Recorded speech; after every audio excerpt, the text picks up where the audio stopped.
Did you have any heroes of stock car racing before you started off yourself, Stu? Well, obviously when I first started I used to go watching and I had several heroes, the same as probably what fans have now, you know. I think one of my biggest heroes was Ellis Ford, but that's going back a long time. That's going back 12, 14, 15 years. What's the life of a stock car racer? I don't mean literally, I mean how long can a stock car racer carry on racing? Well, we've had them as young as 16 and as old as 61. So it's a sport which is spread out. You said it was a family sport. It's a family sport in more ways than one, obviously. Oh yeah, I hope I'm still going when I'm 61 actually. Right, so there's your answer, Paul. Thanks for coming on. Moving on now to Benny Leather from Prestwich. Not quite certain of the surname, Benny, but hello to you. Hello, Benny. We've lost Benny. Let's move on then to Phil Smith from Wythenshawe instead. Hello to you, Phil. Hello. What's your question? Well, I've got two actually. We've got one for Stuart and one for Mike Parker. I'll ask Mike Parker first, if you don't mind. Right, that's what they're here for. Hello, Mike. Hello, Phil. Don't you think that you promote a lot of tracks? You do Formula 1 and Formula 2. But don't you think your entrance fees are rather high compared to other tracks? It's always a problem, Phil, but what we're bound with is economics. I'm got the problem. I have to deal with the people who own the stadiums. As you know, I don't own any stadium at all, and I have to pay rents for stadiums and rates and so forth. And there's a certain figure which we have to charge, otherwise we'd be out of business. It's as simple as that. I certainly am not making a fabulous profit, as a lot of people believe, but we have to get to an economic working figure, otherwise, quite honestly, we just go out of business. And if the stock car people think we're charging too much, they won't come, and we go out of business anyway. We try and give the public as much value as we can for money, and we've been in the business now 20 years, so we can't be too bad. We do our very best. Well, Steve Bamford promotes stock cars at Bradford, and that's a rugby ground, and his entrance fees aren't half as high as yours. I'd personally say the racing is a lot more exciting there. He must be very lucky and he's on a lot less rental than me. I hope he is, but the problem we've always found in this business is I've been at stadiums for 10, 12, 14 years at some, and every year the rent goes up. So if in 10 years' time Stu is still charging the same, I'll be very surprised but highly delighted. Okay, Phil, that's your answer to that one. Before we just go any further, Phil, I know you've got a question for Stu. Mike, the entrance costs, what sort of money are we actually talking about? What does it cost to watch stock car racing? All our stadiums, it's £1.40 and 70 pence for children and old age pensioners. But if you take White City Stadium, Manchester, it's one of the finest stadiums in Britain. It's got covered accommodation for 10 or 15,000 people, with all due respects to any other stadium, the one they've just mentioned, which is a far better stadium, better facilities, and we have to pay for them to the stadium owners. They can't provide the stadium unless we pay for it, and I'm afraid we are bound to charge these in order to give them the rents and the costings they require. All our stadiums charge £140 and £70. That's at all the stadiums we offer. And does that get you a seat, or is that standing up? We have a lot of seats. There are seats for quite 2,000 or 3,000 people at White City, and the first come, first served. We do not charge any extra. Some tracks in the country charge £1.20 to go in, but they charge £1.60 and £1.70 for seats. We don't. If you want to go in the seat, or in the restaurant, or in the cafes, or the bars, wherever you want to go, the price is still the same. Right, so there's your answer to that one, Phil, and I think really for, say, soccer fans, comparing it with First Division soccer, because this is what you're talking about, First Division stock car racing, I suppose really it's a fairly comparable price. Well, I have two kids of my own, one's 18 and one's 15, and every time they want to go to the pictures or anywhere else, I give them £1 and say, bring the change back, and they start laughing. I've got to give them a fiver and hope I get some change back. It's if you go to the pictures these days, or anywhere else you go, you know the cost of things. Stock car racing is cheap. Wherever you go in this country, at £1.40 to see 40, 50 or 60 men throwing themselves around and risking their neck, and thousands and thousands of pounds worth of equipment that are turning out there, at £1.40 it is cheap. We know it's a lot of money for people to pay, but I'm afraid it can't be done much more economically. £1.40, you still just about buy a gallon of petrol with that. So what's your question, Phil, for Stu? Hello, Stuart. How do you fancy your chances for the Grand Prix and the World Final this year? First of all, the World Final, well, we'll have to see about that because the semi-finals haven't been run yet, and I think a lot depends on them. But providing I can get through the semi-finals fairly well, the World Final is at White City, Manchester, and I hope that I can start within the first 4 rows, and I reckon I should win it quite, not easily, but I'm fairly confident of a win. The Grand Prix series now, I was very confident about a month ago that I would actually win this series because my car was set up great and I'd got everything all together. But at the last Coventry, I got pile driven into the fence, and it ruined my chances of being in the top 3 placings. But I've still not lost hope, because there's four rounds yet. There's one at Rochdale next week, one at Sheffield, and I think there's a couple more, and I'm still confident that I can pull it off, given the right amount of luck, and providing the other drivers don't win everything, of course, because as you must realise, it's on a point series. Oh yeah. And it's very, very close. But I'm keeping my hopes up anyway for the Grand Prix. Quietly confident, I think we'd say there. Phil, thank you very much indeed, Phil, for coming on. And there's your answer from Stu. We've got another Phil coming up, and that's on line 6 from Heel Green. Hello to you, Phil. Hi. Hi. 2 questions, one for Stuart and one for Mike. Well, fire away. Let's have the one for Stu first this time, eh? Right. Hi, Stuart. Hello. You don't seem to use the bumper as much as you used to. Is that a question or a statement? I think. Why does he not use the bumper as much? So I think that's the way you should put it, Phil. That's it. Yeah. In my younger days, probably 5, 6, 7 years ago, I probably used a lot of bumper, yeah. But these days, you don't have to use a lot of bumper to do the same amount of winning.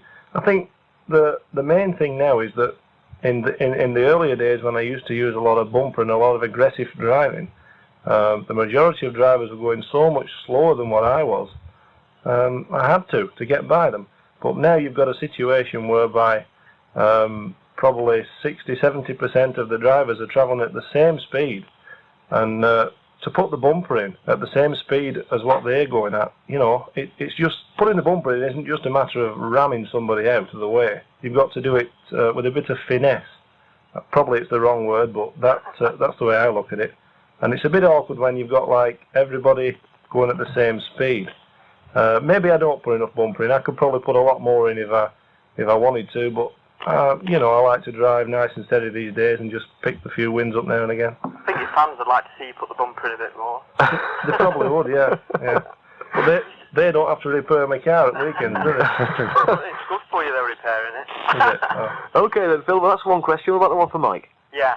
Last Saturday at Nelson, Frankie Wainman deliberately fenced after the flag a yellow top. I know he's a notorious yellow top, but pettiness on a football field usually starts with players arguing and fighting. To see a superstar deliberately fence a yellow top, surely somebody should do something about it. Well, Phil, I didn't see this actual incident you talk about, but as far as I'm concerned, once the drivers start racing, I keep completely out of any control of the race or decisions. We employ a board of control steward who is in charge, board of control lap scorers, and if there's any disciplining of the drivers, the steward is entitled to discipline the driver. He can ban him from the meeting, he can take his license away, he can fine him. It's up to them to discipline drivers. I, as a promoter, will not interfere with any racing matter at all. I will look after the drivers in the pit area or anywhere else. But the minute they start racing, they come under the control of the steward, and he is the man responsible. You might be absolutely right, and this Frankie might want discipline, and he might have been disciplined. I'd have to check with the steward for that one. You don't know whether he has or not? I don't, quite frankly. I haven't had it reported to me that he's been fined. Whether the steward went to speak to Frank and warned him, I've not the slightest idea, but I will check on it for you, and if you contact me at the stadium, I'll tell you the result. Okay, Phil, there's your answer. You can't get a better deal than that. And we're going to take a break, and after that we'll be talking once again to Stu Smith and to Mike Parker. Hilary Smith on line 1, I don't know if it's any relation or not at all, Stu. What's your question, Hilary? I'd like to ask Stuart, he seems to have slowed down considerably over the last few years. I'd like to ask him if he thinks this is due to his age or not. Oh, lovely question. Any relation at all, this Stu? No. No. You should be, Hilary, yeah, asking questions like that. So, actually, you reckon it's my age, do you? Well, I thought that might have had something to do with it, yeah. Well, I'm 32 now, and I started racing when I was 18. No, you're 33 now. How do you know? Well, you are, aren't you? No. No, I'm 32. Oh, sorry. I'm 33 in about 2 months, actually. Yeah. Obviously, when you get a bit older, all your reactions tend to slow down. Well, they do, yeah, I appreciate that. Mm. But I would like to think that a fella, when he gets to about 50, starts to slow down. I think my reactions are just as good as what they've ever been. Probably a little bit better. But stock car racing's it's evolved now into a sport whereby, like a chap mentioned earlier on, you've got to use plenty of bumper and all that. It's not that way now. You can use plenty of bumper, but you've got to incorporate it with a little bit of skill and finesse. I think I've got all 3 qualities at the moment, and I'm still at the top of the tree, and I aim to stay there for a long time yet. Yeah, very good. Nice to hear it. Thank you. Okay then, Hilary, thanks for your question. Let's move on to line 7 from Bellevue. We've got Stuart Brereton. What's your question, Stuart? Yeah, it's for Mike, actually. Right. I went across to Blackburn for his Grand Prix staging about a fortnight ago, and on the recommendation of the stock car supporter that said it was a thriller-minute track, and all the proceedings were over within 2 hours. Now I say, no wonder it's over within 2 hours if he has a total of about 35 cars at the track, which was the case this night, and in one race there was 8 cars. Now, that is really ludicrous. There's 8 cars in a race, in a stock car race, which you know, if anybody who's been to stock cars, you know, would agree it's pathetic. I'd like to know what he feels about this particular evening's meeting. Stuart, I entirely agree with you. It would be silly of me to start arguing with you when there were 7 or 8 cars in a race. You're perfectly right. I wasn't happy about this meeting myself. We always get a dead duck now and again. I don't care which promoter it is, something goes wrong. 50-odd cars, as per the schedule, were booked in for this meeting, but as you saw, I think if I remember rightly, about 37 or 38 arrived at the meeting. You're absolutely right. It was not a stock car meeting as it should have been. We can only apologise to the public and say to you that you've been to many a stock car meeting in our stadiums that were way above the average, so you'll have to forgive us when we get the odd one like this. If I could just make one more point about this meeting. Yes, Stu. The Mirror Master final at the end, where it's open to the top 24 drivers of the night. Now, you let a 25th driver in that night, Len Wolfenden, who hadn't scored a point all night, and he ended up sort of almost smashing Smithy's car to smithereens. Well, not quite, but almost. No, you know, I was there. I saw his car afterwards. You may be right. I didn't let him in. Now, I made this point before, and I'll have to make it again. I do not control the actual racing itself. That's controlled by a board of control steward. I heard about supervision. No, not under my supervision at all. He is in charge of the racing, and his decision is final. He tells me afterwards what he's done, and I can see what he's done. But his decision is final, not mine. My only decision is when it comes to a matter of the public safety. I will not interfere with the Board of Control. If he put Wolfenden in wrongly, it's he should not have done so. But I don't know on that. I'll have to check that one out myself. Okay, Stuart. Well, there's your answer. Stuart. Thank you very much for coming on, and a bit of a tough one there for you, Mike, that time. Line 8, Tony Wood from Audenshaw. What's your question, Tony? I'd like to ask Stuart Smith a question. Go on, then. But do you not think now the use of this 454 Chevy engine, with the vast power output it's got compared with a normal V8, has created a kind of a race within a race situation concerning like the elite bunch of leading drivers? Well, I can answer that very, very easily. I think there's, like I've said before, there must be 60% of the drivers on the track who are actually using these 454 Chevys. Obviously, maybe 90% of the top drivers are, but there's quite a few lower grades who are using them as well. Yeah. It's not just, you know, I mean, Chevys are the engine to have because they're reliable, they've got the power outputs and what have you.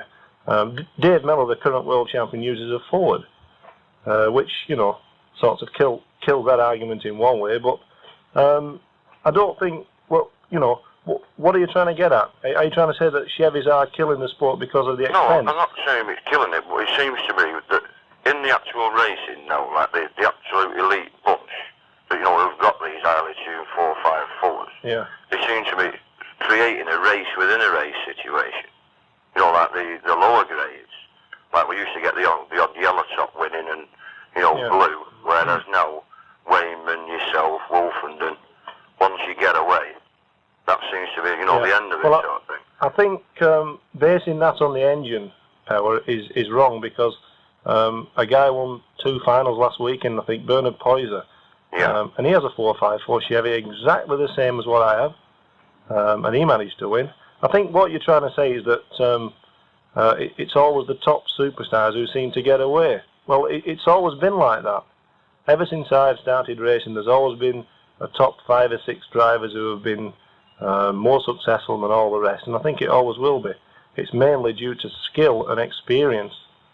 The reason why they're doing all the winning. Not necessarily the engine that he's got, but the way that he uses the engine. Correct. Okay, Tony, there's your answer. Thank you very much for coming on. Moving on very quickly, we've got so many calls coming in tonight. Thank you very much indeed, you stock car lads. You certainly proves your point. The calls are coming in thick and fast. It sounds like it's more like a stock car phone. It's like a stock car meeting, isn't it, with them all bunching in and trying to push me out of the way. Line 2, Dave Dickinson, steward at Bellevue, it says here. No. I'm sorry, you've got a complaint about a steward at Bellevue or something, have you, Dave? No. I'm the steward at on Mike Parker's tracks. Oh, are you? Yes. I'm just answering the question which was asked a few minutes ago about Frankie Wayman, the incident at Nelson. Oh, very good, Dave. Give us your answer then, please. Frankie was fined £10, the maximum that I can fine, because I saw the incident. But in many cases, the steward doesn't see the incident concerned. Unless the driver lodges an official protest, there's nothing much that can be done about it. I'm with you now. So you saw the incident, you imposed the fine. That's correct. So I'm just answering that question. Well, Stu just wants to say something here, Dave. Come in, Stu. Could I just have a word with you, please? At the last Blackburn meeting, Led Woofenden this is the general term, stuffed me in the fence. And obviously you didn't see that. Well, when I return the compliment in the future meetings, will you look the other way, please? You have to make sure that I'm not looking that direction, Stu. Well, make sure you're not, because I owe him one, he's going to get one. This is lovely, this is getting tough now.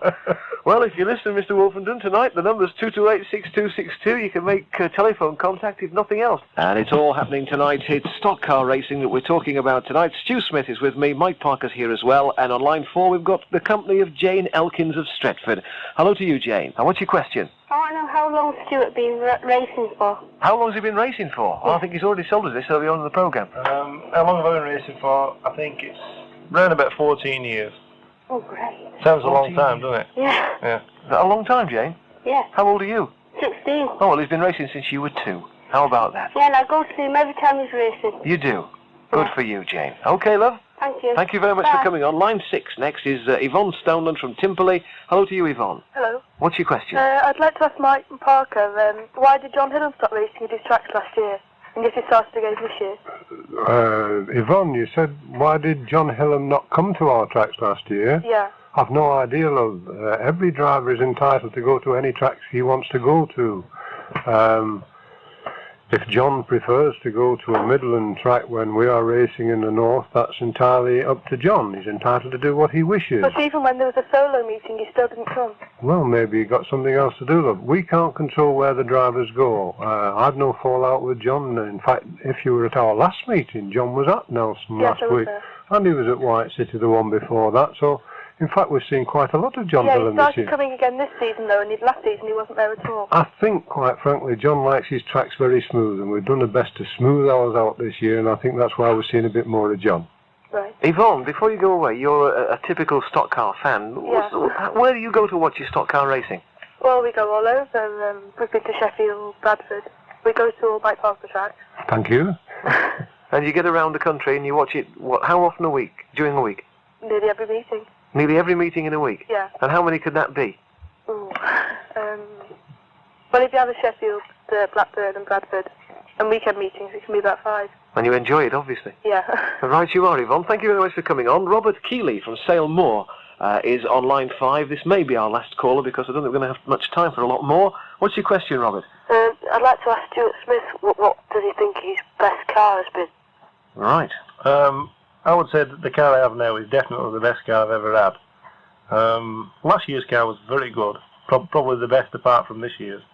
But I think next year's car will be even better. Now, what makes you say that? Do you rebuild the cars every year? Is it the same engine or the same parts? What happens? How do you actually get a good car each year? I think you've got to build your car according to the track that you go to. And you build a car always with experience in mind from the previous cars. And this year's car has been a combination of all the past cars and you know, the way we look to the future. And after a meeting, do you have to do a lot of repairs to a car? Well, it depends. If you get a load of aggro, obviously sometimes we stop up all night. repairing the car for the day after. But usually, you know, maybe 2 or 3 hours a week will do it. Well, that's if you get no damage, you know, that's general maintenance. How often do you actually race, Stu? Oh, like the young lady, the young fella said earlier on, probably 5, 6 times a week some weeks. But an average week would be 3. So at least 3 times a week? Yeah, I would say 3 times a week, yeah, on so average. It's a pretty full-time occupation? Oh, yeah. Yeah. It really is. Lovely. No, I don't think we've got any more calls. We haven't, because we said we wouldn't take any more there, so we've stopped this precise time. So, it's time for you and I to talk a little bit more about stock car racing, Mike, because there is a meeting that everyone can go along to tomorrow night, very, very close to us. Yes, this is a cracker. It's the Pride of the UK at White City tomorrow night, 7 o'clock start. Be there early, make sure you can get a seat. It should be a cracker of a meeting. I'm glad to say Stu will be with us tomorrow night. And I'm glad to say Len Wolfenden will be with us tomorrow night, Stu, so I'll have to make sure that the steward keeps his eye on you all night. Just before we go, this Len Wolfenden thing, this wild wolf thing, it isn't as bad as it sounds, is it? You don't hate each other, do you? Really? No. Oh, yes, they do on the track. Not off. Not off the track. I think it's mainly rivalry because he's trying to prove that he's better than me, and there's no way he's better than me. I'm the best in the job, and I'm going to stay there for a long time yet. And this is what it's all about, rivalry, sheer rivalry. Off the track, we're the best of pals, and we always will be. But on the track? On the track, anything, well, not anything goes, but if you can get away with it, you do it. Anything goes the steward can't see. Right, there we are. Well, thank you very much indeed to the two of you. That was Stu Smith, the former Formula One stock car racing champion. He wants that back again this year. And Mike Parker, the top promoter in the country. I think I've enjoyed the programme. I've certainly enjoyed the stock car racing we've been talking about tonight. For me, Tom Terrell, time to say good night. Enjoy your stock car racing.